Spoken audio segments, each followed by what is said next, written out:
네, 시작하겠습니다. 오늘은 로마서 12번째 시간입니다. 남자들도 순리대로 여자 쓰는 것을 버리고 없는 것을 주는 것, 거짓 증거. 로마서 1장 26절에서부터 27절까지 말씀입니다. 이 때문에 하나님께서 그들을 부끄러운 욕심에 내버려 두셨으니 곧 그들의 여자들도 순리대로 쓸 것을 바꾸어 영리로 쓰며 이와 같이 남자들도 순리대로 여자 쓰기를 버리고 서로 향하여 음욕이 부릴 듯하며 남자가 남자와 더불어 부끄러운 일을 행하여 그들의 그릇됨에 상당한 보응을 그들 자신이 받았느니라. 아멘. 네. 로마서 1장 18절부터 이제 2장, 3장에 걸쳐서 되게 긴 분량을 할애를 해서 무엇에 대해서 계속 이야기를 하고 싶은 거냐면 죄에 대해서 이야기하고 싶은 거죠. 그러면 우리가 죄라고 하는 것을 어떻게 정의하느냐가 되게 중요한 문제인 것 같아요. 네, 우리는 어떤 행위나 말 이런 거에 이제 포커스를 맞춰서 죄를 정의하지만 죄라고 하는 것은 그런 것이 아니라 무엇이 내 안에 있느냐의 문제죠. 어떠한 시스템이 내 안에 존재하고 있느냐를 가지고 죄를 정의할 수 있다라는 거고, 선악의 지식의 체계라는 율법이라는 시스템, 그 시스템이 내 안에 존재하고 있다면 그것에서부터 나오는 모든 것을 다 죄라고 한다라는 거예요. 그러니까 우리가 아무리 선해 보이는 것이라고 할지라도 도덕 윤리적이고 법 없이도 살 수 있는 그런 사람들일지라도 그들 안에 선악의 지식의 체계가 존재하고 있다면 거기서부터 나오는 모든 것들, 우리의 감정, 느낌, 생각, 의미들, 그냥 숨만 쉬어도 죄라고 하는 게 그런 거예요. 그러면 죄의 문제를 해결하려면 결국은 뭐가 바뀌어야 된다라고 하는 거냐면 시스템이 바뀌어야 된다라는 거죠. 선악의 지식의 나무로만 존재했던 내가 생명나무가 만들어져야만이 무엇의 문제가 해결이 되는 거냐면 죄의 문제가 해결이 되는 거다. 그래서 로마서에서 되게 강조하고 싶은 건 뭐냐면 너희들의 원래 모습은 이런 거야.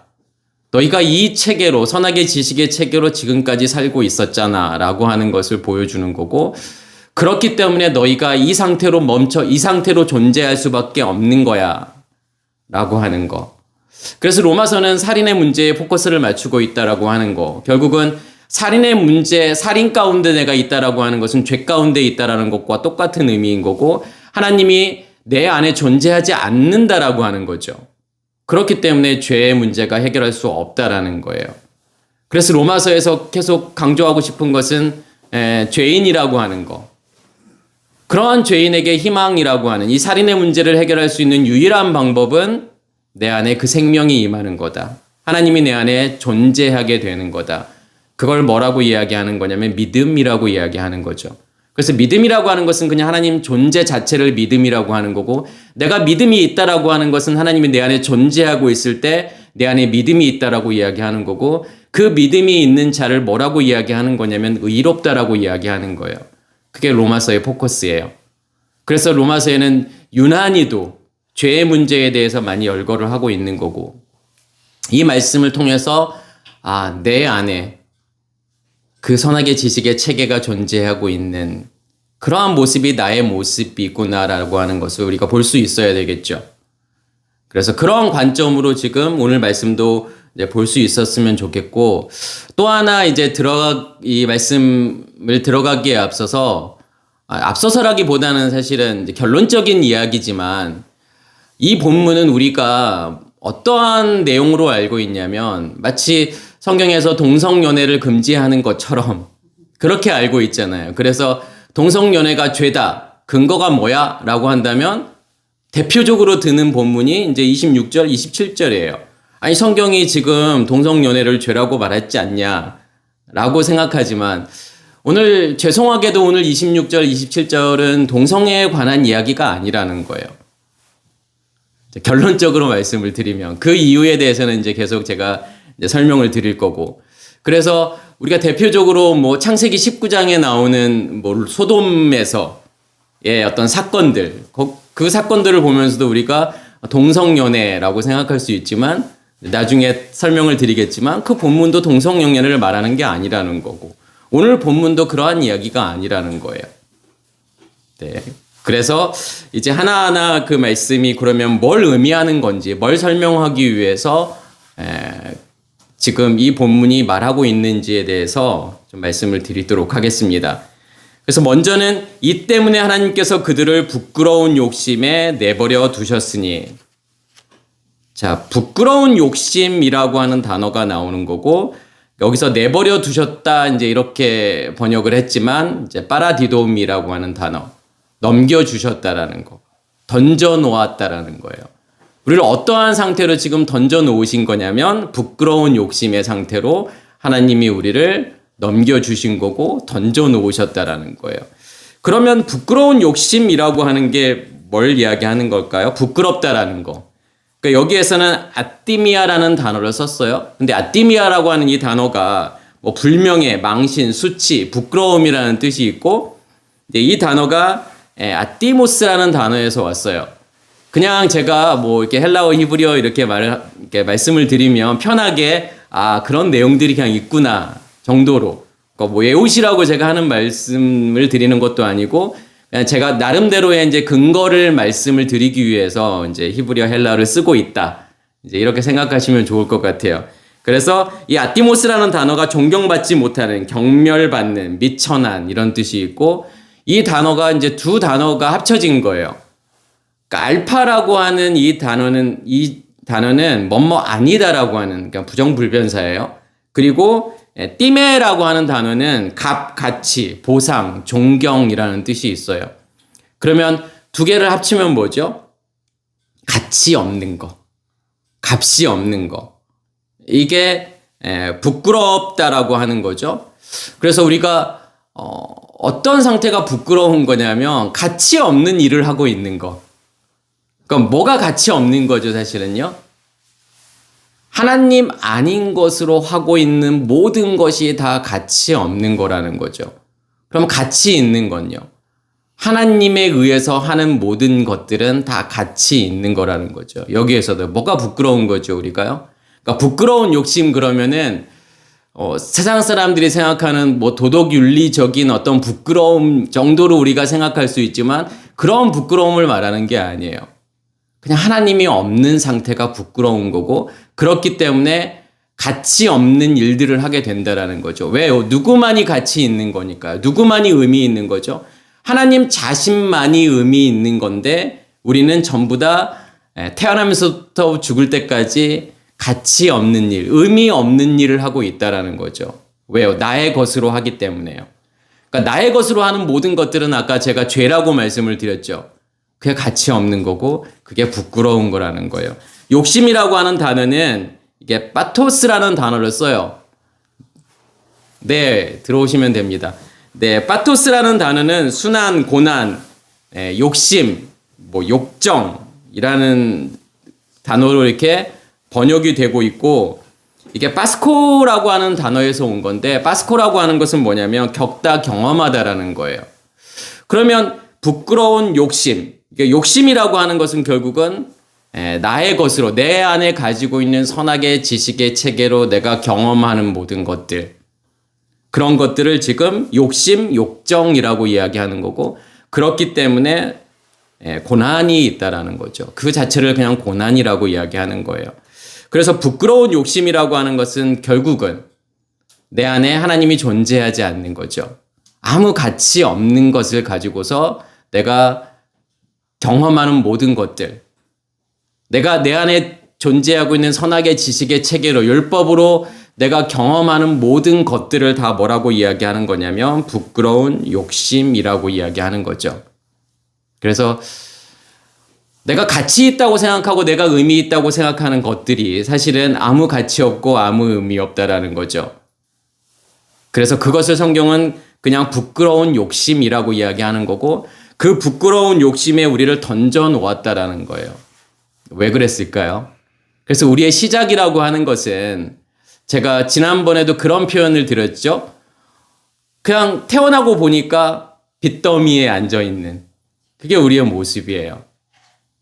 그러니까 아무 가치 없는 삶을 살아가는 수밖에 없는 게 우리의 모습이죠. 왜요? 하나님께서 처음부터 우리를 뭐로 만드셨기 때문에, 선악의 지식의 책에 선악의 지식의 나무로 만드셨기 때문에 우리는 그러한 삶을 살아갈 수밖에 없는 거고, 그러면 왜 하나님께서 그렇게 하셨을까? 라고 생각해 본다면 그 가치 없는 것이, 그 가치 없는 것으로 살아간다라고 하는 것이 무엇인지를 보라는 거죠. 그 의미 없는 삶이라고 하는 거. 그러니까 먼지 같은, 공중에 떠다니는 먼지와 같은, 그 다음에 바닷물에 움직이는 모래와 같은 그러한 모습이 우리의 모습이라고 하는 것을 보게 하시는 거죠. 하나님과 전혀 상관없는 삶이라고 하는 거. 하나님이 내 안에 존재하지 않아서 산다라고 하는 것이 무엇인지를 뼈저리게 보게 하시는 거예요. 지금 여기에 계시는 분들도 뭐 50년, 60년, 70년 평생을 그렇게 사셨잖아요. 의미 없는 삶을 사신 거죠. 가치 없는 일들을 하면서 살았다라는 거잖아요.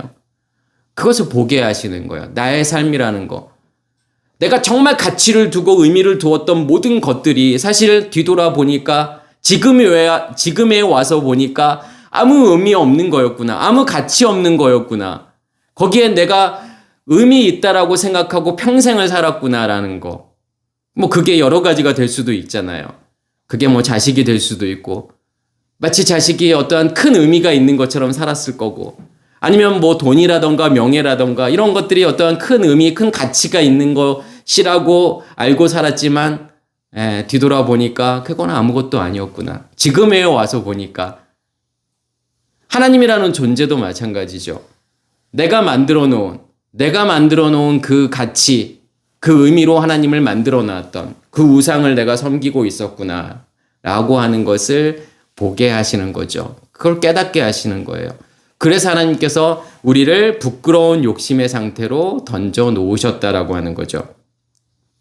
그래서 데살로니가전서 4장 5절에 보면 하나님을 모르는 이방인과 같이 색욕을 따르지 말고, 그러니까 색욕 이렇게 번역을 하니까 마치 어떤 성적인 욕망 이 정도로 우리가 생각할 수 있지만 그런 게 아니라 이게 두 단어가 합쳐진 거예요. 제가 금방 말씀을 드렸던 이 파토스라는 단어, 그 욕정, 욕심, 뭐 순한, 고난이라는 뜻이 있고 겪다, 경험하다 라고 하는 단어와 지난 시간에 말씀을 드렸던 에피투미아도 뭐 욕심, 탐심 이렇게 번역을 하잖아요.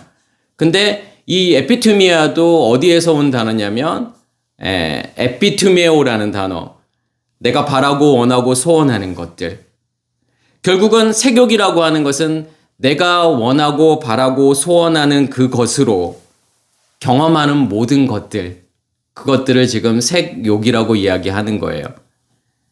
그래서 이것으로 내가 하나님을 모르는 이방인, 그러니까 하나님을 모른다라고 하는 것은 사실은 에이도라는 단어를 쓰죠.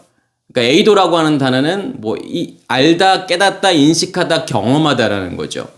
그걸로는 절대로 하나님을 인식할 수 없고 하나님을 알 수도 없고 하나님을 경험할 수 없다라는 거예요. 내가 어떠한 상태에 있으면 여기에서 나오는 단어 색욕의 상태에 있다면, 내가 선악의 지식의 체계로 내가 바라고 원하고 소원하는 것을 추구하면서 살아가는 모든 것들, 그걸로는, 그 상태로는 내가 전혀 하나님을 인식하고 경험할 수 없다라는 거예요. 이제 그것을 뭐라고 이야기하는 거냐면 이방인이라고 이야기하는 거예요. 그래서 성경에서 이제 이방인이라고 하는 단어가 나오면 뭐 하나님 안 믿는 사람들 이거나 아니면 유대인들 말고 그 밖의 사람들을 이방인이라고 말하고 있지 않다라는 거예요. 그냥 우리의 겉사람의 모습을 이방인이라고 이야기하는 거예요. 이제 여기서도 이제 겉사람이라는 제가 표현을 했죠. 그래서 설교를 들으시는 분들 중에 이제 그런 질문들을 좀 하세요. 그러니까 저만의 이제 많이 쓰는 용어들이 있잖아요. 예를 들어서 뭐 겉사람과 속사람이라는 단어라던가 아니면 뭐 의식의 변화라던가 의식이라는 이 단어라던가. 그래서 처음에는 이제 이렇게 제 설교를 들으면서 좀 힘들어 하시는 부분들이 그 용어에 대한 이해, 이런 것 때문에 좀 힘들어 하시는 분들이 좀 계세요. 그래서 속사람과 겉사람이라고 하는 것은 제가 좀 다시 한번 좀 잠깐 정리를 하게 되면, 사실은 속사람과 겉사람이라고 하는 단어는 성경에서 그렇게 많이 나오는 단어는 아니에요.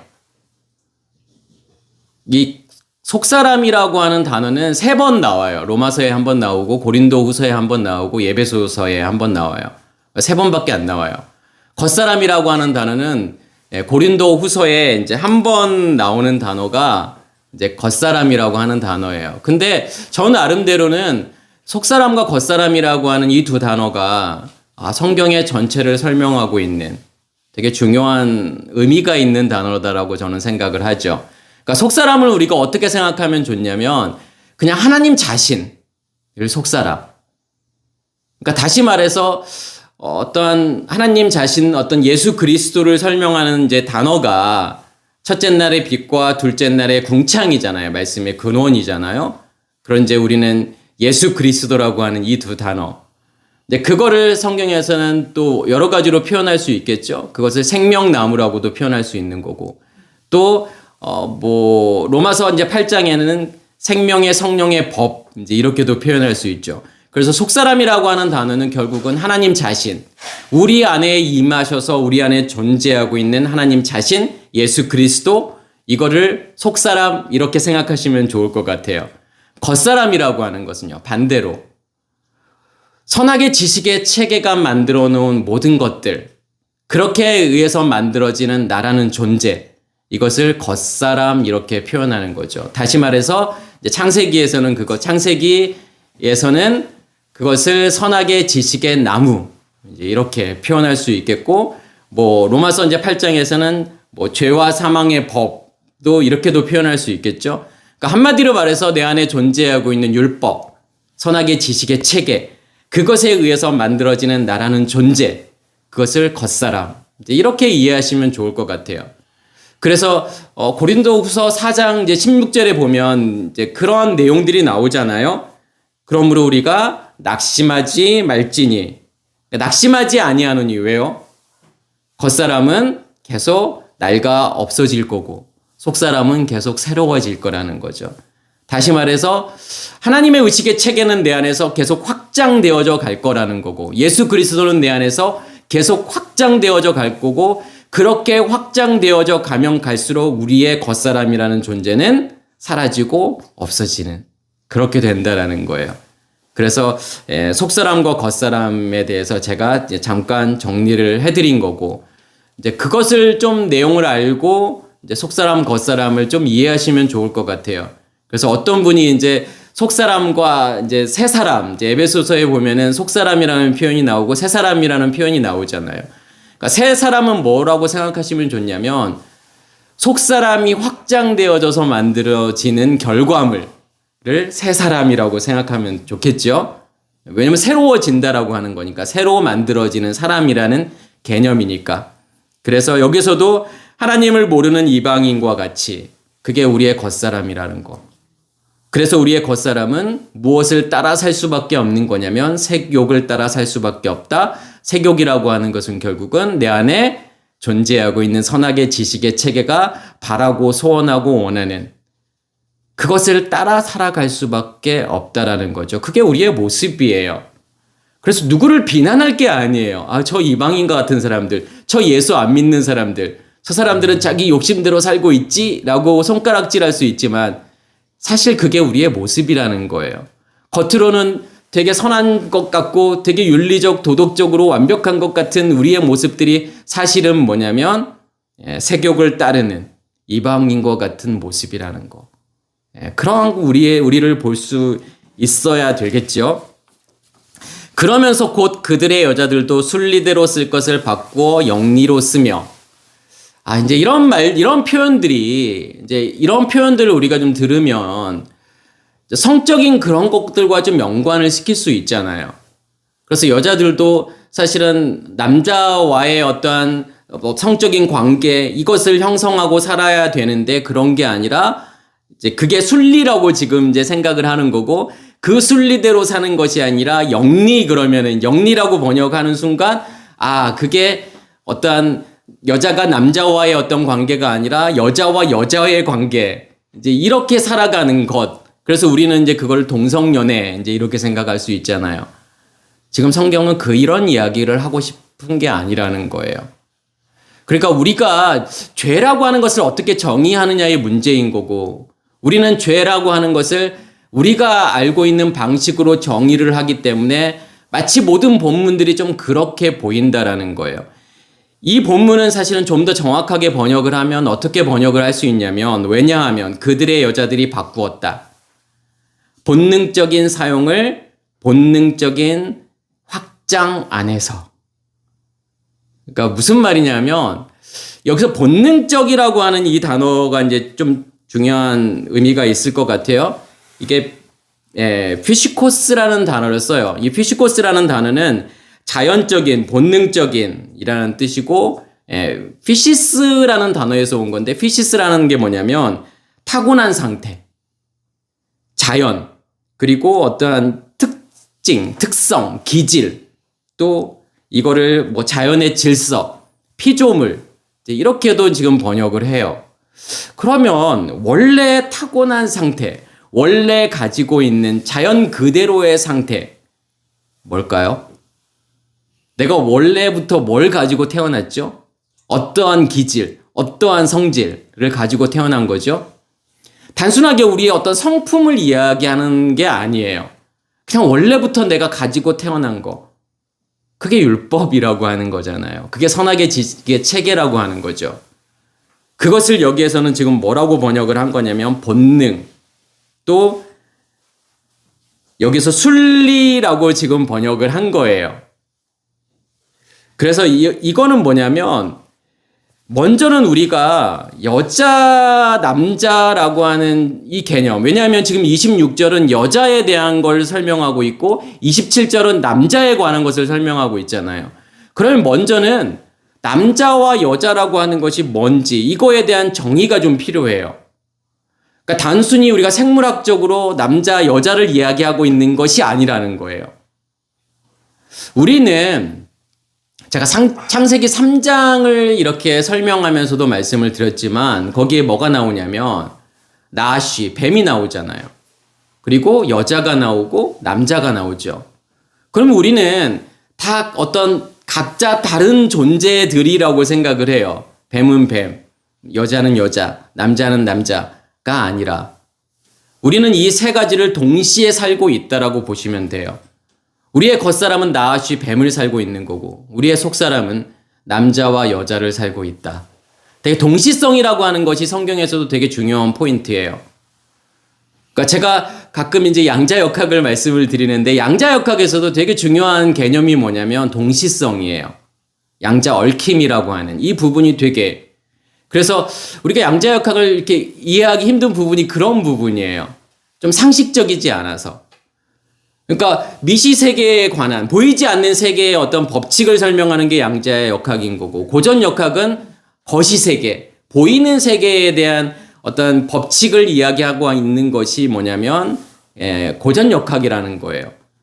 근데 두 개가 너무 달라요, 사실은요. 그래서 고전 역학의 관점으로 이 미시 세계에서 일어나는 일, 양자 역학을 이해하려고 보면 이해하기가 힘든 거예요. 그러니까 성경이 우리가 이해하기 힘든 건 뭐냐면, 우리 안에 존재하고 있는 율법이라고 하는 선악의 지식의 체계로 성경을 보려고 하니까 성경이 이해하기 힘든 거예요. 어려운 거예요. 그래서 우리의 어떤 관점이 좀 바뀌셔야만이 성경을 이해하는데 좀 편하겠죠. 그러니까 동시성. 이거를 이해하지 못하면 창세기 2장, 3장을 이해하는데 너무 힘들 거예요, 사실은요. 제대로 이해할 수 없다라는 거예요. 이것을 좀 이해하셔야만이 창세기 3장을 이해하실 수 있어요. 그래서 우리의 겉사람은 나시 뱀을 살고 있고, 우리의 속사람은 여자와 남자를 동시에 살고 있다 라고 하는 것. 그런데 그럼 여자와 남자의 차이는 뭘까요? 결정적인 차이요. 여러 가지가 있을 수 있겠지만 한마디로 정의를 한다면, 여자는 집 안에서, 남자는 집 밖에서. 그러니까 집 안에서 일을 하는 존재 여자, 집 밖에서 일을 하는 존재 남자, 이렇게 생각하시면 좋을 것 같아요. 그래서 여자라고 하는 이 단어가 헬라어로는 텔리스라는 단어를 써요. 이 텔리스라는 단어가 여자, 여성이라는 단어고, 이 단어가 텔라조에라는 단어에서 왔는데 텔라조라는 단어는 젖먹이다. 그러니까 여자라는 존재는 집에서 아들을 낳고 아들을 기르고 하는 일들을 하는 것이 이제 여자의 일이잖아요. 이제 전통적으로. 그러면서 이제 어떠한 단어를 또 쓰는 거냐면 이제 이샤라는 단어를 써요. 대표적으로요. 그러니까 이샤라고 하는 단어는 여자라는 뜻이고 아내라는 뜻이 있어요. 그럼 이샤라는 단어는 어디에서 온 단어냐면 이씨라고 하는 남자. 그 이씨라고 하는 단어가 어떤 의미있냐면 이제 남자라는 단어로도 번역이 되고 남편이라는 뜻이 있어요. 그래서 예수라고 하는 예수 그리스도를 우리가 표현할 때 어떻게 표현을 하냐면 이씨라고 이야기를 해요. 왜 이씨일까요? 어떤 개념에서요? 그러니까 알레프라는 자음과 유드라는 자음, 쉰이라는 자음이 있어요. 그럼 무슨 말이냐면 알레프라고 하는 것은 하나님이잖아요. 하나님께서 유드 주다라는 거예요. 쉰, 뭘 주는 거냐면 신을 주는 거예요. 신은 불이잖아요. 그러니까 하나님께서 자기 자신을 불로 우리에게 넘겨주신다. 그렇게 그러한 일을 하는 존재가 이씨라는 거죠. 왜 예수 그리스도가 이씨로 오신 거냐면 예수께서 뭐라고 말씀하시죠? 내가 땅에 불을 던지러 왔어.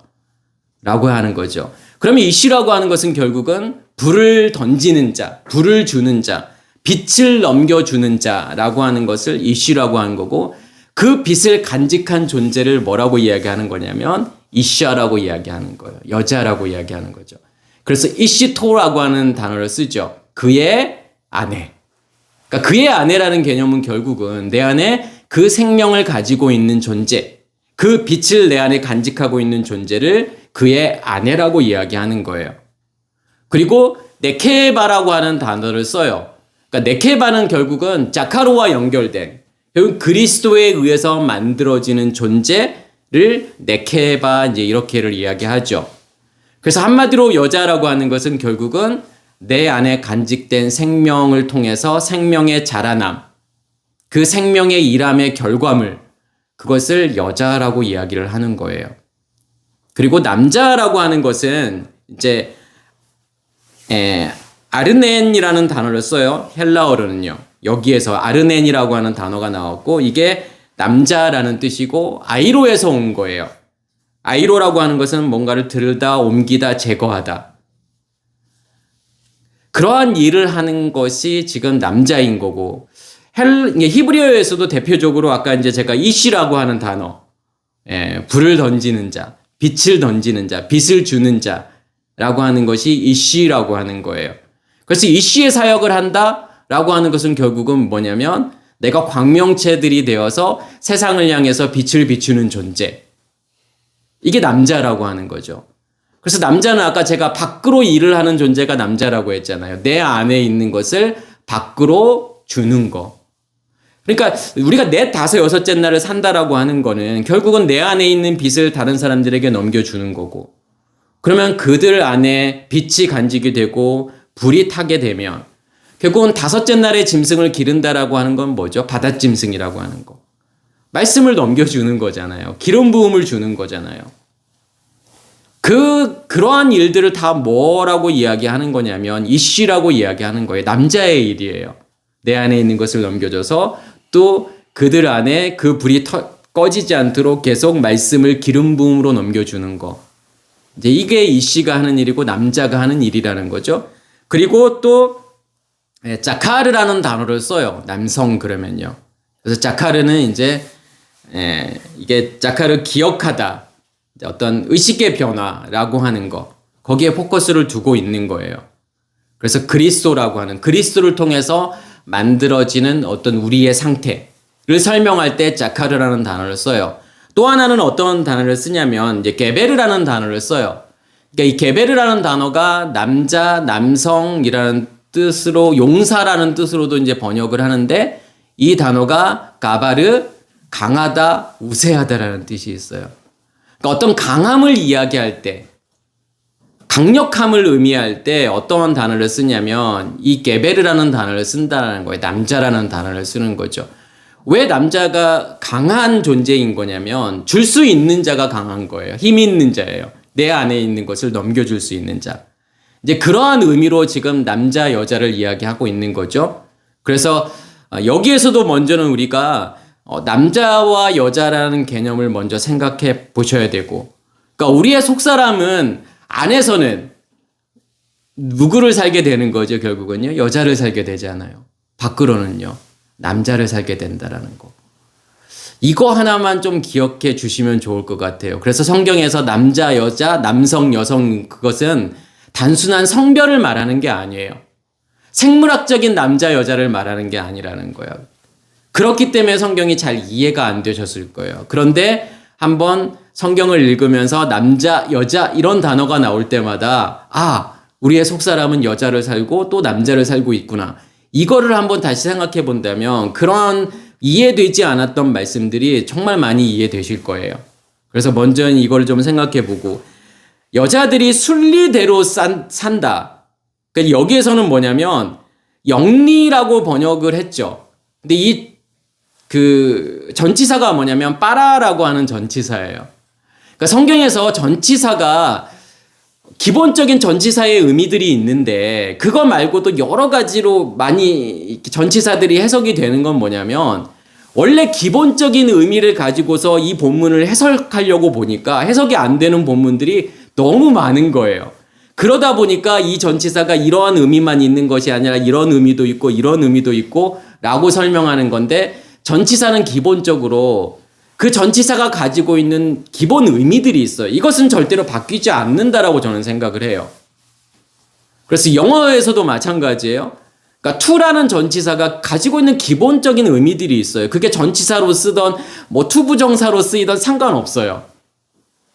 그러니까 여기에서도 빠라라고 하는, 그러니까 전치사라고 하는 개념 자체가 명사나 대명사 앞에 쓰여서 명사와 대명사의 어떠한 상태, 위치를 설명하는 게 전치사예요. 그래서 제가 전에도 한번 말씀을 드렸던 것처럼 성경을 해석하는 데 있어서 전치사를 좀 유념해서 봐야 될 필요가 있다라고 하는 거예요. 전치사를 어떻게 해석하느냐에 따라서 의미들이 완전히 달라질 수 있어요. 여기에서도요. 그러니까 영리, 그러니까 본래의 성질을 거스린다라고 지금 이 빠라라고 하는 전치사를 거스린다라고 지금 번역을 한 거예요. 반대되는, 역행하는. 그런데 빠라라고 하는 전치사는 뭐냐면 곁에예요. 옆에예요. 그러니까 곁이라고 하는 거, 옆이라고 하는 개념은 결국은 뭐죠? 어떤 의미가 있죠? 두 가지 의미가 있을 수 있잖아요. 그러니까 본질에서 벗어난 상태를 우리는 곁이라고 말하잖아요. 그렇죠? 곁가지다 그러면 본가지에서 벗어난 상태, 그것을 옆이라고 하고 그것을 곁이라고 이야기하잖아요. 또 하나는 뭐냐면 본가지의 확장. 그러니까 곁가지 그러면 사실은 본가지가 이렇게 확장되어져서 만들어 놓은 것을 곁가지라고도 이야기할 수 있잖아요. 옆이라고 하는 거. 내 안에 있는 것이 확장되어져서 만들어 놓은 것을 옆이라고 하는 거예요. 그게 빠라라고 하는 지금 전치사의 의미예요. 그러면 원래 가지고 있던 것들이 빠라 확장되어져서 그거 안에서라는 거예요. 그거 안에서 내가 순리를, 그 본성을 가지고 있는 본성대로 사용한다라고 하는 건 결국은 뭐죠? 그 사용이라고 하는 것은 크레시스라는 단어를 써요. 이 크레시스라고 하는 단어가 사용, 용도, 기능, 작용. 이 단어가 크라우마이라는 단어를 써요. 쓰다, 사용하다, 다루다, 취급하다. 결국은 뭐냐면 내 안에 존재하고 있는 선악의 지식의 체계, 그것을 내가 사용하면서 살아가고 있는 상태. 그러니까 여자라고 하는 것은, 그러니까 어떠한 의미에서의 여자냐는 거죠. 그러니까 무엇을 간직하고 그것으로 살아가고 있는지, 그러니까 어떠한 체계, 그게 율법인 거냐, 하나님의 의식의 체계이냐의 문제겠죠.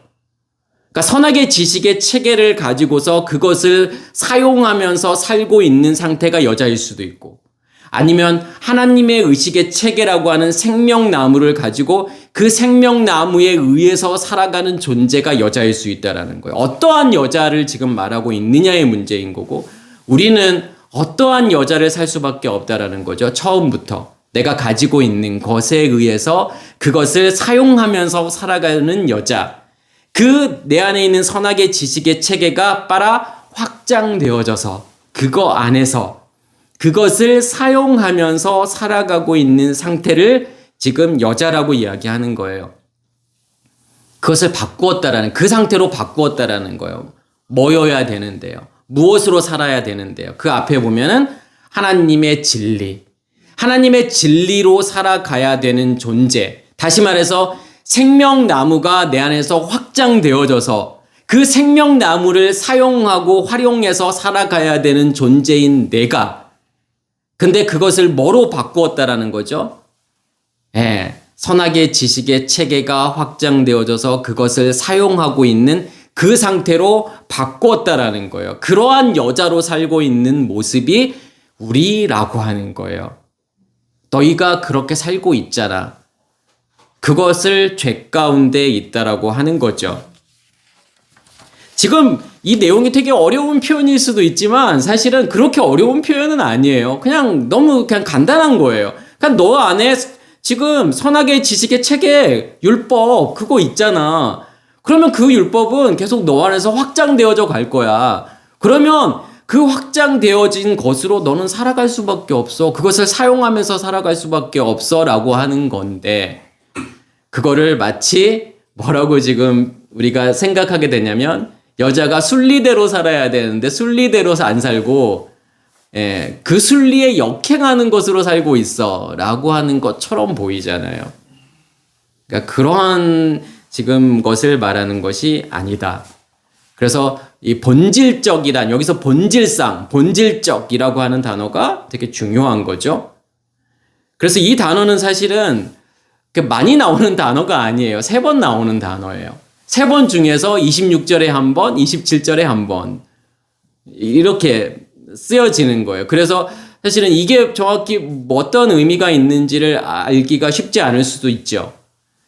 근데 갈라디아서 4장 8절에 보면 그러나 너희가 그때에는 하나님을 알지 못하여 본질상, 여기에서도 피시스, 그러니까 피시스에서 이제 온 단어가 아까 이제 본질적인이라는 의미죠. 하나님이 아닌 자들에게 종노릇 하였더니, 그때는 어떤 때를 이야기하는 거냐면 율법 아래에 있을 때, 그러니까 율법 아래에 있을 때 하나님을 알지 못한다. 하나님을 알지 못한다라는 것은 절대로 하나님을 인식하고 경험할 수 없다라는 거예요. 그래서 본질상 그렇게 원래부터 태어났다라는 거죠. 하나님이 아닌 자들에게 종노릇 할 수밖에 없다라는 거예요. 그러니까 하나님이 아닌 자들, 존재하지 않는 신들에게 그들을 섬길 수밖에 없다라는 거예요. 원래부터요. 우리는 그러한 존재라는 거예요. 율법 안에 있기 때문에 본질적으로 원래부터 그러한 존재가 나라는 존재죠. 그래서 우리가 율법 안에 있는 사람들을 향해서 손가락질할 이유가 없어요. 사실은요. 너무 당연한 거예요. 너무 자연스러운 거예요. 그게요. 우리가 좀 이상한 거죠. 그래서 그게 자연스러운 거고 그게 원래 그렇게 살아가는 거예요. 우리도 그렇게 살았었잖아요. 지금까지요. 살면서도 그거에 대해서 뭐 의심하거나 그러지 않았잖아요. 그냥 너무 자연스럽게, 너무 당연하게, 너무 행복하게 잘 살았잖아요. 그런데 지금 와서 보니까 그것들이 우리의 원래 모습이었구나 라고 하는 것들, 그게 어두움이구나, 그게 악이었구나라는 것을 이제 깨닫게 된다라고 하는 거죠. 그러면서 그와 같이 이제 27절에 보면 남자들도 순리대로 여자 쓰기를 버리고 서로 향하여 음욕이 부릴 듯하며, 여기서도 이제 이렇게 표현을 하니까 이게 동성연애의 결정적인 증거다라고 이제 보통 생각을 하잖아요. 근데 여기서 절대로 동성연애를 말하는 게 아니라는 거예요. 기독교에서 이제 그런 부분에 대해서 되게 민감하죠. 그러니까 동성연애 뭐 이제 이런 거에 대해서 되게 민감한데, 좀 저는 한번 그런 것들을 좀 생각해 볼 수 있었으면 좋겠어요. 과연 그게 우리의 모습은 아닐까? 성경에서 말하는 과연 동성연애라고 하는 것은 뭘 이야기하는 걸까? 그게 만약에 죄라면 그러면 우리는 그걸 어떻게 해결해 줄 수 있을까? 그냥 그게 죄야 라고 손가락질 해야 되는 걸까? 근데 기본적으로 우리가 알고 있는 성경의 동성연애라고 할 수 있는 모든 구절들은 우리가 생각하고 있는 동성연애를 설명하고 있는 게 아니라는 거예요. 창세기 19장에 나오는 그 소돔에서 일어났던 그 사건도 마찬가지고 또 오늘 본문의 말씀도 당연히 지금 그거 설명하고 있는 게 아니라는 거죠. 그래서 이 말씀을 조금 더 이렇게 좀 의역이 아니라 직역을 하게 되면 이와 같이 남자들이 본능적인 여자의 사용을 보내며 불타올랐다. 그러니까 남자들이라고 하는 것은 결국은 앞에서 26절에서는 여자인 내가 그럼 내 안에서 어떠한 일들이 일어나고 있고 그러한 일들에 의해서 살아갈 수밖에 없는 그 상태인 여자를 설명했잖아요. 그죠? 선악의 지식의 체계 그것에 의해서 그것의 확장에 의해서 살아가는 나 그 여자를 살고 있는 거고 그럼 여기에서 27절에서 말하는 남자를 살고 있다라는 것은 결국은요. 이 본문을 보지 않더라도 우리가 어떻게 추측할 수 있을까요? 그러면 내 안에 있는 것을 누군가에게 넘겨주는 거. 내 안에 있는 선악의 지식의 체계, 그 율법을 누군가에게 넘겨주는 것을 뭐라고 이야기하는 거냐면 남자라고 이야기하는 거다. 이렇게 우리가 이 본문이 아니더라도 이 본문을 읽지 않더라도 좀 생각해 볼 수 있는 부분이잖아요. 그런데 그렇게 생각했던 부분들이 지금 본문 내용을 그대로 설명하고 있다는 거예요. 여기에서 남자들이 본능적인 여자의 사용을 지금 여기에서 버렸다라고 하는 이 단어가 아비엠이라는 단어를 써요. 이 아비엠이라는 단어는 원래 의미는 뭐냐면 보내다라는 거예요. 그러니까 보내다라고 하는 의미는 여러 가지가 있을 수 있잖아요. 그러니까 내 안에 있는 것을 전달하는 것을 보내는 거잖아요. 뭐 사신을 보낸다 그러면 나의 뜻을 누군가를 통해서 보내는 거. 이것도 사실은 보내는 거고. 그러니까 내가 뭔가를 떠나보내다 그러면 뭐죠? 내 안에 있는 것을 버리는 거, 없애는 거. 이거를 또 사실은 보낸다라고 할 수 있는 거잖아요. 근데 원래 보낸다의 의미는 뭐냐면 내 안에 가지고 있는 것을 누군가에게 전달해 주는 거, 전해 주는 거. 이게 사실은 아비엠이라고 하는 단어의 본질적인 의미예요. 그래서 아비엠이라는 단어가 뭔가 죄를 용서하다, 탕감하다, 빚을 탕감하다 이러한 뜻이 있잖아요. 그러면 누군가의 내가 죄를 용서해 주고 누군가의 빚을 탕감해 주는 것은 결국은 뭐죠? 뭘 주어서요? 내 안에 있는 거, 내 안에 있는 그 본질을 넘겨 주어서 그 사람들 안에 있는 죄를 탕감해 주는 거잖아요. 빚을 탕감해 주는 거잖아요. 그럼 여기에서도 뭐냐면 결국은 남자들이 보냈다라는 거예요. 뭘 보내죠? 안에 있는 거를요. 그걸 뭐라고? 본능적인 거. 그 본성. 내가 원래 가지고 있는 것을 보내서 뭘 사용하는 거죠? 여자를 사용하는 거예요. 여자를 만들었다라는 거예요. 그러니까 창세기에서도 이제 그러한 표현들이 나오잖아요. 여자를 만드는 과정, 아담을 통해서. 그런데 먼저는 그 앞에 어떤 내용들이 나오죠? 셈 이름을 주잖아요. 들짐승들에게, 공중의 새에게. 그러니까 들짐승이라고 하는 표현은 뭐냐면 들이라고 하는 이 사대라고 하는 단어는 성전 뜰을 이야기하는 단어예요. 그러니까 성전 뜰로 존재하고 있다라는 것은 결국은 어떤 의미죠? 죽지 않았다라는 거잖아요. 번제단을 통과하지 않았다라는 거잖아요. 성전에 들어가지 않았다라는 거잖아요. 그게 모든 사람들의 모습이잖아요. 그렇죠? 그게 들짐승이에요. 그러한 사람들에게 뭘 주죠 지금요? 아담이요? 이름을 주잖아요. 셈. 그 셈이라는 이름은 쉰하고 맴이잖아요. 불하고 물이에요. 첫째 날의 빛, 둘째 날의 궁창. 그래서 그것을 예수 그리스도라고 이야기하는 거예요. 그러면 내가 셈을 주었다, 이름을 주었다라고 하는 것은 결국은 뭘 준 거죠? 내 안에 있는 예수 그리스도를 넘겨주는 거예요. 그게 이름을 주는 거예요. 첫째 날과 둘째 날을 설명하고 싶은 거예요. 그러면 여자라고 하는 것은요. 셋째 날의 결과물들, 씨 가진 열매, 그렇게 만들어가는 과정. 지금 그것을 설명하고 싶은 거예요. 여기에서도요. 남자가 결국은 내 안에 있는 것을 보내서 그게 뭐냐면 본능적인 거, 내 안에 가지고 있는 거. 그걸 보내서 뭘 사용하게 되는 거냐면 여자를 사용한다, 여자를 만든다. 그것으로 지금 불타올랐다. 지금 이거가 지금 이 내용들이잖아요.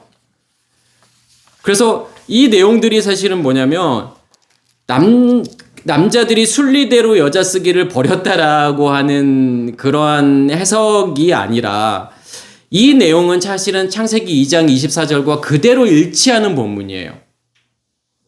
나중에 한번 창세기 2장 24절을 같이 보시면 창세기 2장 24절에 보면 이러므로 남자가 부모를 떠나 그의 아내와 합하여 둘이 한 몸을 이룰지로다. 그럼 여기서 남자가 나오잖아요. 그럼 부모를 떠난다라고 하는 것은 이제 두 가지 의미가 있어요. 그러니까 부모라고 하는 것은 뭐죠? 아버지와 어머니잖아요. 근데 성경에서 아버지와 어머니는 아버지는 집의 근간이에요. 그리고 어머니는 이제 여자, 집에서 일하는 존재. 그러면 뭘 아버지라고 이야기하는 거냐면 내 안에 존재하고 있는 의식의 체계. 그걸 아버지라고 이야기하는 거예요. 어떤 아버지냐의 문제겠죠. 그럼 선악의 지식의 체계라고 하는 아버지냐, 그 나무라고 하는 아버지냐, 아니면 생명나무라고 하는 아버지냐. 그러니까 예수께서도 종교 지도자를 향해서 너의 아비는 마귀야 라고 하는 그게 뭐죠? 너 안에 존재하고 있는 그 의식의 체계, 율법이라고 하는 의식의 체계를 누가 만들었는데? 마귀가 만들었잖아. 그러면 너희가 그 의식의 체계 안에 있으며 그것으로 살고 있기 때문에 너희는 마귀가 너희의 아비라고 하는, 아버지라고 하는 개념이라는 거예요. 그러면 그 의식의 체계에 의해서 만들어지는 모든 결과물을 뭐라고 이야기하는 거죠? 어머니라고 이야기하는 거예요. 그러면 아버지와 어머니는 나를 이루고 있는 모든 것이 아버지와 어머니잖아요. 어떠한 체계냐, 어떠한 아버지를 가지고 있느냐의 문제겠죠. 그럼 여기서도 선악의 지식의 체계가 아버지면 그것에부터 나오는 모든 것, 우리의 겉사람이잖아요. 그게 어머니라고 하는 개념이에요. 부모를 떠난다라고 하는 것은요, 내가 가지고 있는 그 선악의 지식의 체계에서 만들어지는 모든 것, 그거 버려야 돼. 그러면은 뭘 내가 보낼 수 있는 거죠? 뭘 떠나보낼 수 있는 거죠? 진짜 아버지와 어머니요. 생명나무요. 생명나무에서 만들어지는 결과물들이요. 열매죠. 씨 가진 열매. 그것을 보낼 수 있잖아요. 그래서 부모를 떠나 그의 아내와 합하여 한 몸을 이룰지니, 여기에서도요. 내 안에 있는 걸 주어서 뭘 만드는 거죠? 여자를 만드는 거잖아요. 그러면서 그 여자를 뭐라고 이야기해요? 아담이요. 뼈 중에 뼈고 살 중에 살이라고 이야기를 하잖아요. 더 엄밀히 말하면 거기에 맴이라는 전치사가 들어가서 뭐뭐로 붙어라는 거예요. 뼈로부터 뼈고 살로부터 살이라는 거예요. 그럼 뼈와 살은 뭘 이야기하는 거죠? 그게 아버지와 어머니라니까요. 뼈를 뭐라고 이야기하는 거냐면 아버지라고 이야기하는 거고, 거기에 붙어있는 살을 어머니라고 이야기하는 거예요. 내 안에 있는 그 생명나무가, 그리고 거기에 붙어있는 모든 것, 동일하게 만들어진다라는 거잖아요. 내 안에 있는 것을 주어서 그 사람들 안에 뼈와 살을 만드는 거, 아버지와 어머니를 만드는 거잖아요. 그렇게 만들어졌을 때 뭐라고 하는 거죠? 그의 아내와 합하여 둘이 한 몸을 이룰지니라. 그러니까 한 몸을 이룬다라는 건 뭐예요, 그러면요? 같은 것을 가지고 있다라는 거잖아요. 한 몸이라는 건요. 내가 가지고 있는 거, 너도 가지고 있잖아. 그런 의미잖아요. 결국 내 안에 있는 걸 주어서, 나와 똑같은 존재, 100% 동일한 DNA를 가지고 있는, 결국은 그 아버지와 어머니가 뭐예요? 하나님 자신이잖아요. 내 안에 존재하고 있는 그 하나님을 다른 사람들에게 주어서 그 내 안에 가지고 있는 것을 동일하게 가지고 있게 만드는 거, 그렇게 한 몸을 이룬다라고 하는 개념이죠. 근데 그게 생명나무가 아니라 선악의 지식의 나무라면요, 우리는요 어떻게 살아갈 수밖에 없죠? 내 안에 있는 그 아버지와 어머니를 누군가에게 주어서 그 사람도 동일한 것으로 살아가게 만드는 그러한 남자를 살아갈 수밖에 없다라는 거잖아요. 지금 이게 동성연애를 말하고 있는 게 아니죠. 그래서 남자가 남자와 더불어 부끄러운 일을 행하여, 그들의 그릇 때문에 상당한 보응을 그들 자신이 받았느니라. 여기에서도 남자들 안에 남자들이, 그러니까 남자가 남자와 더불어 이렇게 번역을 했잖아요. 그렇게 하는 순간 우리는 뭐라고 생각하냐면 어떤 성적인 관계를 남자가 여자와의 관계가 아니라 남자가 남자와의 어떠한 관계다. 지금 이렇게 생각을 할 수 있지만 여기에서도요.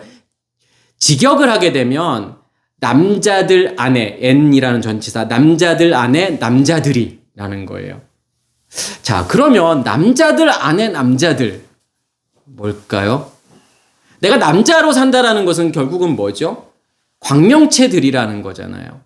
그러니까 넷째 날에 보시면 어떠한 개념이 나오냐면 광명체들이라는 개념이 나오죠. 메오르트. 근데 그 광명체를 뭐라고 표현하죠? 큰 광명체와 작은 광명체라고 이야기하는 거예요. 그럼 큰 광명체라고 하는 것은요. 내 안에 불이 타고 있잖아요. 무엇에 의해서요? 반석에서 나오는, 배에서 나오는 생수가 기름 부음으로 임해서 내 안에 불이 타고 있으면 그것을 씨 가진 열매라고도 이야기하는 거고 그것을 광명체라고 이야기하는 거고 그것을 큰 광명체라고 이야기하는 거예요. 그래서 그것을 쉐메시 태양이라고 이야기하는 거예요. 내 안에 그 빛의 근원이 존재하고 있어서 그 빛이 내 안에서 타고 있으면 큰 광명체. 그러면 그것을 내가 누군가에게 넘겨주게 되면, 빛을 넘겨주게 되면 누군가에게는 그 광명체가 뭐로 존재하게 되겠죠? 내 안에 있는 큰 광명체가 그 빛을 받은 자들에게는 작은 광명체로 존재할 거 아니에요. 그걸 이제 뭐 달이라고 표현할 수도 있겠죠. 그래서 사실은 달빛은 엄밀히 말하면 태양빛이잖아요. 태양빛이 달에 반사되어서 우리가 그걸 보는 것을 우리는 달빛이라고 이야기하죠. 사실은 동일한 빛이에요. 동일한 빛인데 무엇에 의해서 그 불이 타고 있느냐의 문제겠죠. 처음에는 밖에서 들려지는 말씀에 의해서 내 안에 불이 타고 있으면 그것은 달빛이라고 이야기할 수 있어요. 작은 광명체예요. 남자들 안에 남자들이다 라고 하는 표현이 뭐냐면 광명체들이라는 거예요. 지금 큰 광명체와 작은 광명체를 설명하고 있는 거예요. 그러니까 남자들 안에 그러면은 큰 광명체. 그 남자들 안에 남자들 그러면은 작은 광명체. 지금 그거 설명하고 있는 거지. 남자들이 남자들과 더불어. 그러니까 어떤 성경은 사실은 전부 번역이라고 하는 자체가 해석의 영역이에요. 엄밀히 말하면요. 단순 번역이 아니에요. 그러니까 성경이 다 마찬가지예요. 성경의 모든 영역은 그냥 번역이라고 단순한 번역이 아니라 해석이라고 생각하시면 돼요. 내가 어떠한 관점을 가지고 지금 성경을 번역하느냐, 해석하느냐의 문제예요. 근데 내가 이러한 본문들을 지금 내가 생각하고 있는 죄라는 관점, 어떤 동성연애라고 하는 관점으로 성경을 보니까, 마치 그런 것처럼 보이는 거예요. 그래서 남자들 안에 남자들이 그러니까, 남자와 남자가 더불어 라고 지금 이렇게 번역을 한 거지만 그런 게 아니라 자세히 들여다보면 그냥 광명체들 설명하고 있는 거예요. 큰 광명체와 작은 광명체 설명하고 있는 거예요. 그래서 그 남자들 안에 남자들이 부끄러운 일을 하며, 그럼 여기서 부끄러운 일이 과연 뭐냐 이거예요. 그래서 이게 아스케모시네라는 단어를 써요. 이 아스케모시네라는 단어는 수치스러운 일, 부끄러운 일. 이 단어가 알파라고 하는 뭐뭐 아니다라고 하는 단어와 에코라는 단어에서 온 거예요. 에코는 가지다, 소유하다. 합치면요. 가지지 않는 것, 소유하지 않는 것. 무엇을요? 하나님을요. 하나님이 내 안에 없는 거예요. 내가 하나님을 소유하지 못하고 하나님을 가지지 못한 상태가 부끄러운 거예요, 사실은요. 이걸 다른 말로 뭐라고도 이야기할 수 있냐면 옷 입지 않았다라는 거예요. 옷 입지 않은 게 부끄러운 거예요. 속옷 겉옷을 안 입은 게 부끄러운 거예요. 근데 내가 부끄러운데 부끄럽지 않다라고 살았을 뿐이죠. 나는 옷 입지 않았는데 내가 옷 입었다라고 생각하는 거예요. 많은 분들이 그런 착각 가운데 있을 수 있다는 거죠. 옷 입지 않았음에도 불구하고 옷 입었다라고 생각해요. 그래서 여기서 부끄러운 일은 옷 입지 않았다라는 거. 한마디로 말하면 옷 입지 않았다라는 거예요. 그러니까 나도 벗고 있는데 누군가에게 열심히 옷을 입혀주는 거. 그러면 그 옷은 뭘까요? 율법의 옷일 수밖에 없잖아요. 왜요? 내가 율법의 옷을 입고 있으니까요. 율법의 속옷과 겉옷을 입고 있으니까 다른 사람들에게 줄 수 있는 건 뭐밖에 없는 거예요? 그거밖에 없는 거잖아요. 율법의 속옷과 겉옷을 줄 수밖에 없는 거잖아요. 그게 부끄러운 일이에요. 여기서 남자들 안에 남자들이다. 그러니까 결국은 여기서 큰 광명체와 작은 광명체가 아니잖아요. 선악의 지식의 체계라고 하는 그것으로 만들어지는. 그래서 아까 남자라는 단어가 제가 게베르라는 단어를 쓴다고 했잖아요. 강하다, 우세하다. 선악의 지식의 체계가 만드는 그 강함 안에 그것을 제가 이제 로마서 첫 번째 시간에 로마라고 했잖아요. 로마라고 하는 뜻이 강함이에요. 그 강함으로 존재하는 내가 누군가에게 내 안에 있는 그 강함을 전해주게 되면 그게 강함들 안에 강함이라고 번역을 할 수 있겠죠. 남자들 안에 남자들. 이제 이거를 절대로 뭐 동성연애니 이런 거라고 좀 번역할 수 있는 게 아니라는 거. 그게 부끄러운 일이라는 거예요. 내가 부끄러운 상태에 있고 그 부끄러운 거를 누군가에게 전해서 그 사람도 부끄러운 상태로 만드는 거. 그게 진짜 부끄러운 일이라는 거죠. 그래서 계시록 16장 15절에 보면 내가 도둑같이 오리니 누구든지 깨어 자기 옷을 지켜 벌거벗고 다니지 아니하며 자기의 부끄러움을 보이지 아니하는 자는 복이 있도다. 도둑같이 오리니. 예수께서 뭐 굴뚝으로 오신다는 뜻도 아니잖아요.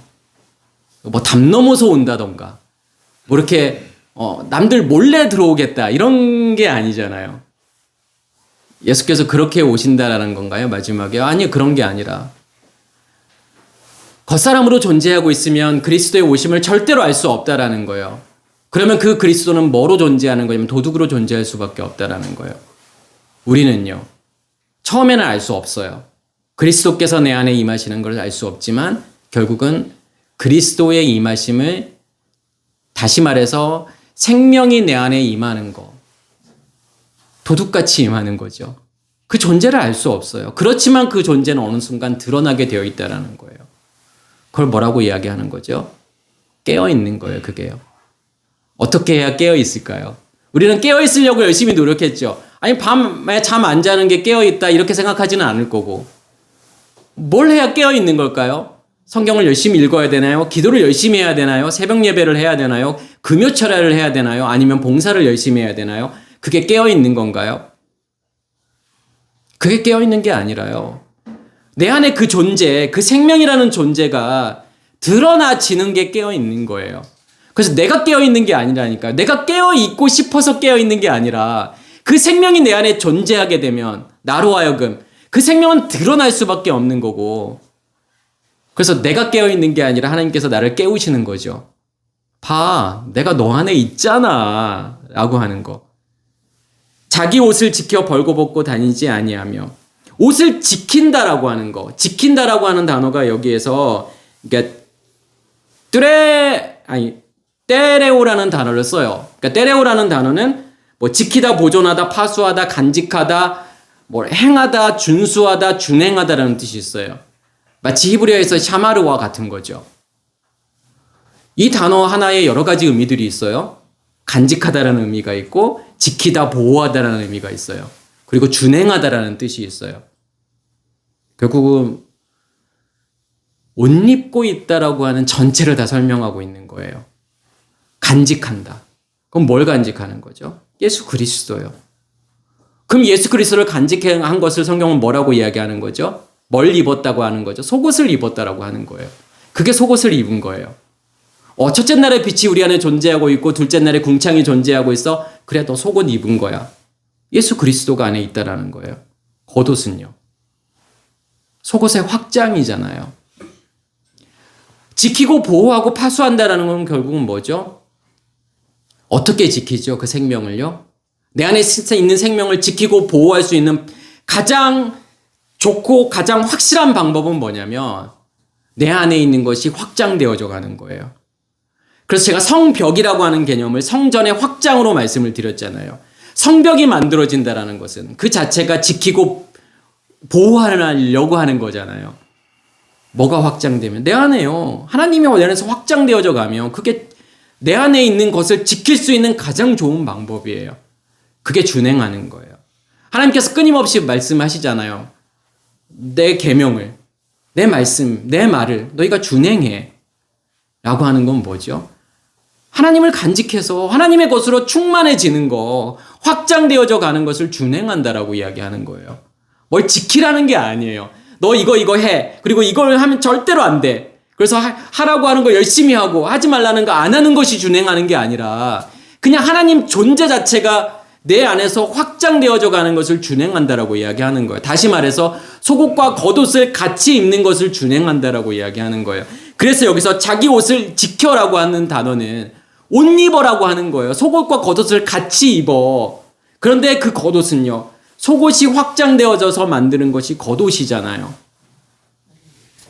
그래야만이 벌거벗지 않는다라고 하는 거죠. 그게 부끄러움을 가리는 거예요. 부끄러운 존재는요. 옷 입지 않은 게 부끄러운 존재잖아요. 어두움으로 존재하고 있는 거. 내 안에 예수 그리스도가 존재하지 않는 거. 그럼 예수 그리스도가 존재하지 않는 것은 속옷을 안 입은 건데 그럼 겉옷은요. 당연히 안 입은 거죠. 그럼 속옷과 겉옷을 안 입은 게 부끄러운 거잖아요. 그럼 그 부끄러움은 어떻게 해결해야 돼? 옷 입어야 하잖아요. 하나님께서 우리에게 옷 입혀주시잖아요. 속옷을 입혀주시고 그리고 겉옷을 입혀주시고 그게 부끄러움에서 벗어나는 길이에요. 제가 아까 창세기 19장 말씀에 우리는 그 말씀을 창세기의 구약의 대표적인 동성연애 사건이라고 이야기하지만 그러한 내용이 아니라는 거죠. 1절에 보면 저녁 때에 그 두 천사가 소돔에 이르니 두 천사라는 단어가 나오면 우리는 뭐라고 생각하시면 되냐면 말씀, 하나님 자신. 왜냐하면 천사라는 자체가 하나님의 사신이잖아요. 사신은 하나님과 동일한 지위와 역할이 사신이잖아요. 하나님 말씀이요. 소돔에 이르니 소돔이라고 하는 것은 버닝이에요. 불타고 있는 거예요. 세돔. 뭐로 불타고 있느냐의 문제죠. 그러니까 열정, 열망, 뜨거움. 무엇으로요? 율법으로요. 율법에 열심이 있잖아요. 욕망이 있잖아요. 내가 소원하고 원하고 바라는 것을 가지려고 하는 그 욕망, 그 열심. 내 열심과 노력으로 뭔가를 해보겠다라고 하는 그 열심. 그게 세돔이에요. 소돔이에요. 그게요. 뭐와 같은 거냐면 함이라고 하는 노아의 세 아들 중에 함과 셈과 야벳이 있잖아요. 함이라고 하는 것이요. 같은 거예요. 함이라고 하는 것도 뜨겁다라는 뜻이에요. 불타오르고 뜨겁고. 그러니까 무엇으로 내가 불타고 있느냐의 문제죠. 하나님 자신으로 내가 불타고 있느냐, 뜨겁느냐, 아니면 율법의 열심으로 내가 뜨겁느냐의 문제죠. 소돔은요. 율법의 열심이요. 그러면서 그들이 눕기 전에 그 성사람 곧 소돔 백성들이, 그럼 소돔 백성들은 뭘 이야기하는 거죠? 우리의 겉사람이요. 노소를 막느라고 원근에 다 모여 그 집을 에워싸고 우리를 싸고 있는 거. 그래서 겉사람이잖아요. 우리를 둘러싸고 있는 거. 5절에 보면 롯을 부르고 그에게 이르되 오늘 밤에 내게 온 사람이 어디에 있느냐 이끌어내라. 우리가 그들을 상관하리라. 이 상관하다라는 단어가 야다라는 단어를 써요. 야다가 원래 의미는 알다, 이해하다, 깨닫다, 인식하다, 경험하다라는 뜻이에요. 그래서 근데 거기에 이제 뭐 동침하다, 성관계를 가지다 이런 뜻이 있어요. 그거는 이제 앞에 있는 어떤 그 단어들의 의미들의 해석이겠죠. 왜냐하면 여기에서도요. 마치 뭐와 같이 보이죠? 소돔 사람들이 막 몰려와가지고 야 거기에 있는 그 천사 내놔. 내가 그들과 상관할게. 그러면 우리는 뭘 생각하죠? 어떤 성적인 걸 생각을 하잖아요. 그런 게 아니라 그게 하나님의 말씀인데 그 소돔에 있는 사람들은 겉사람으로 존재하고 있는 사람들은 그 하나님의 말씀을 무엇으로 경험하려고 하는 거죠? 자기가 가지고 있는 것으로요. 그 소돔의 상태로 내가 하나님을 경험하겠다라고 하는 거예요. 그러니까 율법 안에 있다라는 게 그거예요. 내가 말씀을 율법으로 본다라고 하는 자체가 사실은 이거와 같은 거예요. 내 안에 있는 선악의 지식의 체계로 내가 하나님을 알아보겠다라는 거예요. 하나님을 인식하고 하나님을 경험하겠다라고 하는 거예요. 그게 소돔 사람들의 모습이에요. 그런데 그렇게는 절대로 하나님을 경험할 수 없잖아요. 그래서 하나님께서 11절에 보면 문 밖의 무리를 대소를 막론하고 그 눈을 어둡게 하니, 소경이잖아요. 너 절대로 알 수 없어. 너 소돔의 상태로는 절대로 나를 인식하고 나를 경험할 수 없어 라고 하는 것을 보여주고 싶은 거죠. 그래서 그들이 문을 찾느라고 헤매었더라. 절대로 그 문을 발견할 수 없다라는 거예요. 들어오는, 성소 안으로 들어오는 그 문, 하나님 안으로 들어오는 그 문을 절대로 발견할 수 없다라는 거예요. 무슨 상태에 있다면요, 소돔의 상태에 내가 머물러 있다면 절대로 하나님을 인식하고 야다 알 수 없다라는 거예요. 경험할 수 없다라는 거예요. 불가능하다라는 거예요. 그게요. 그거 설명하고 있는 거지. 거기서 그 당시에 만행했던, 아니요, 역사적으로 고대에 보면은 그런 일들이 많았어요. 어떤 동성연애의 증거들이 많이 있어요. 특히 로마 시대에도, 또 고대에도요. 지금 어떤 고대의 그런 로마 시대의 모습, 아니면 고대의 사람들의 풍습, 그런 죄악들, 이거 설명하고 싶은 것이 소돔이라고 하는 게 아니라는 거예요. 소돔에서 벗어나게 하는 거예요.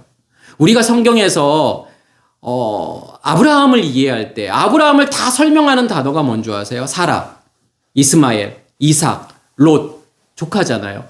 이 모든 단어들이 지금 어떠한 상태를 설명하고 있는 거냐면 아브라함의 상태를 설명하고 있는 거예요. 그게요. 그래서 롯이라는 단어가 뭔가 감추어져 있고 숨겨져 있다라는 뜻이 롯이라는 뜻이에요. 누가 감춰져 있는 거죠? 왜 소돔에 살아요, 지금요? 롯이요. 소돔에 있다라는 것은 하나님이 감춰져 있는 거예요. 하나님이 드러나지 않은 거예요.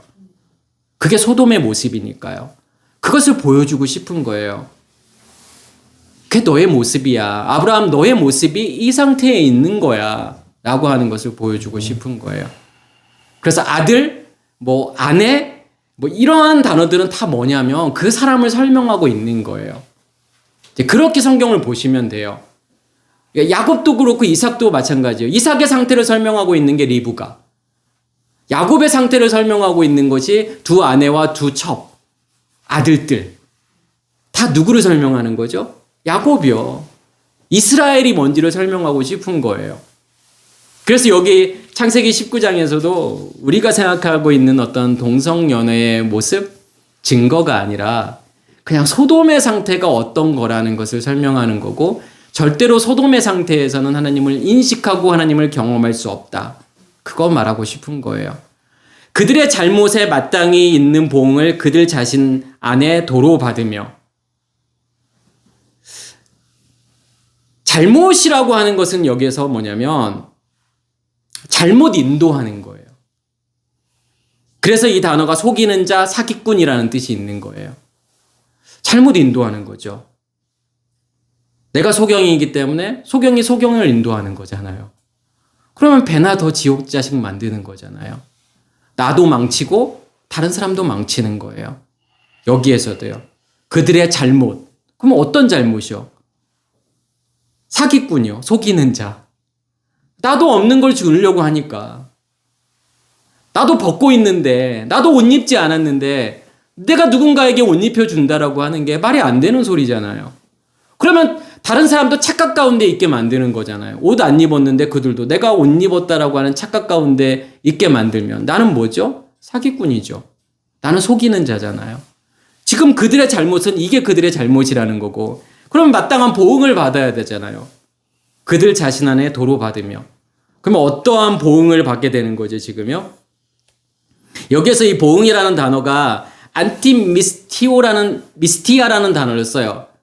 그럼 이 단어는 보상, 보응, 벌인데 어떤 단어가 합쳐진 거냐면 안티라고 하는 단어와 미스토스. 그러니까 미스토스는 뭐냐면 보상, 값, 싹, 또 임금이라는 뜻이 있어요. 안티는요, 대신에, 반대되는.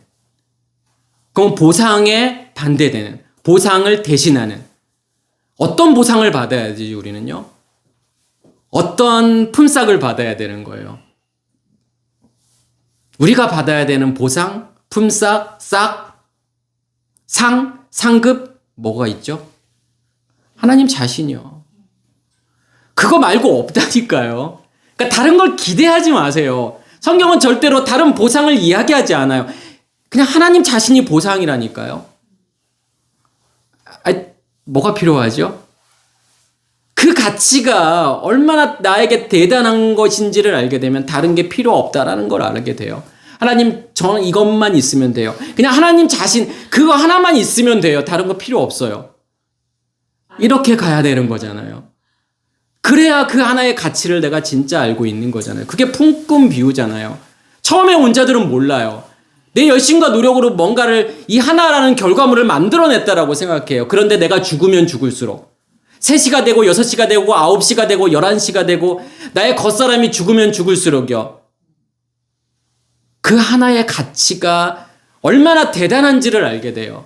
나의 열심과 노력이 단 0.0001%도 거기에 보탤 수 없다라는 거. 그냥 하나님 자신이기 때문에 이게 전부구나. 결국은 내가 원하고 바라고 소원하는 그 하나가 이거였구나라는 것을 알게 된다라는 거예요. 마지막 온자는요. 내가 한 게 아무것도 없잖아요. 아무것도 없는데 그냥 한 데나리온을 받은 거잖아요. 그 하나를 받은 거잖아요. 복음이라는 건 그런 거예요. 내 열심과 노력하고는 아무 상관없이 그냥 그 하나를 받는 거예요. 그리고 가면 갈수록 그 하나가 더 선명해지고 더 분명해진다라고 하는 거예요. 그러면 그 보상과 반대되는 보상은 뭐예요? 그 보상을 대신하는 보상은 뭐예요? 나의 열심과 노력으로 받으려고 하는 그 보상이요. 그 보상으로 충만해지겠죠. 더 많이 받으려고 하고. 자기 나름대로 천국을 막 상상해서 그래요. 더 멋있는 천국, 더 화려한 천국, 더 많이 가지고 싶은 천국. 이 욕심이 내 안에서 확장되면 확장될수록 어떠한 천국을 만들죠? 정말 그 어디에도 없는 그 천국을 스스로 만들어 가요.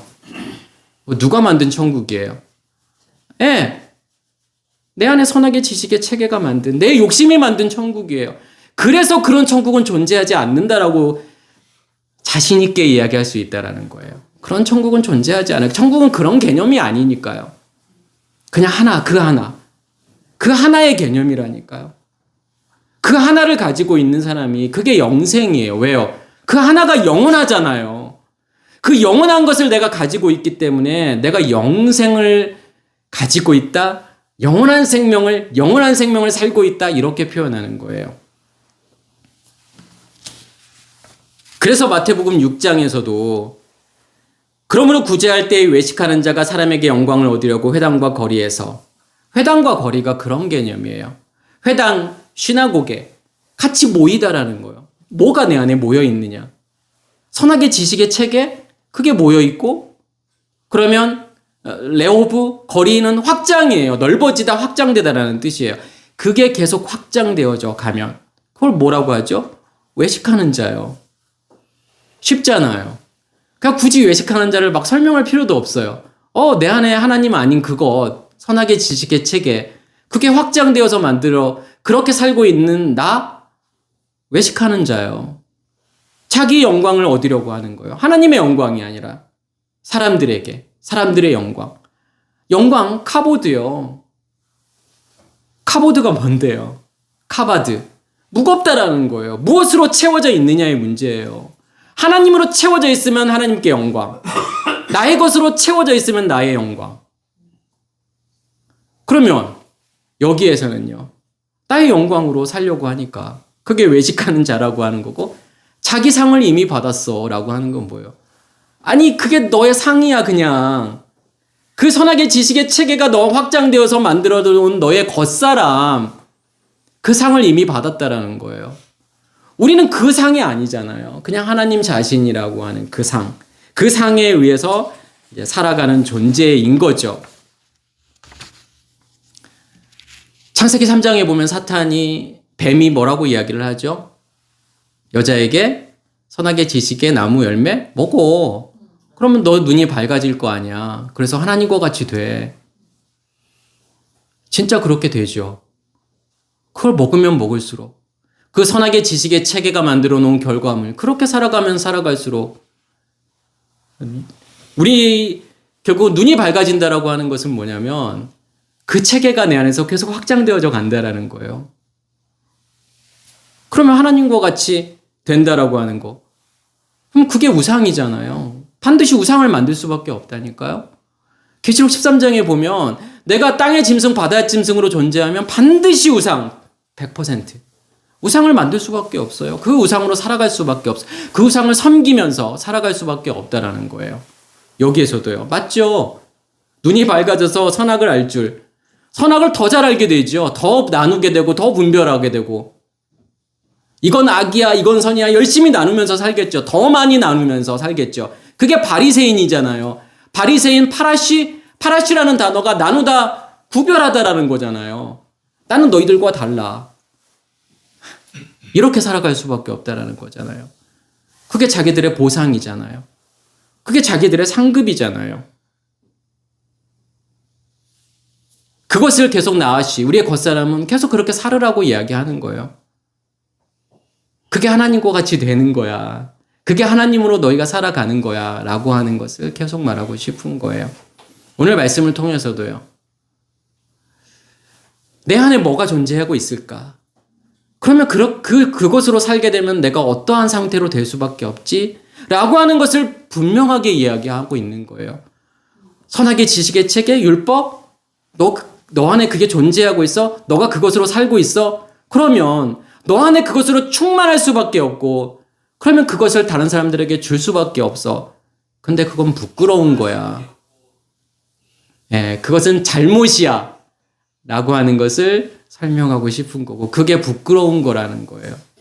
이 말씀을 통해서 우리의 모습을, 그렇구나. 그 부끄러운 모습이 지금 나의 모습이구나. 라는 것을 보실 수 있는 우리 모두가 되기를 간절히 소원합니다. 네, 마치겠습니다.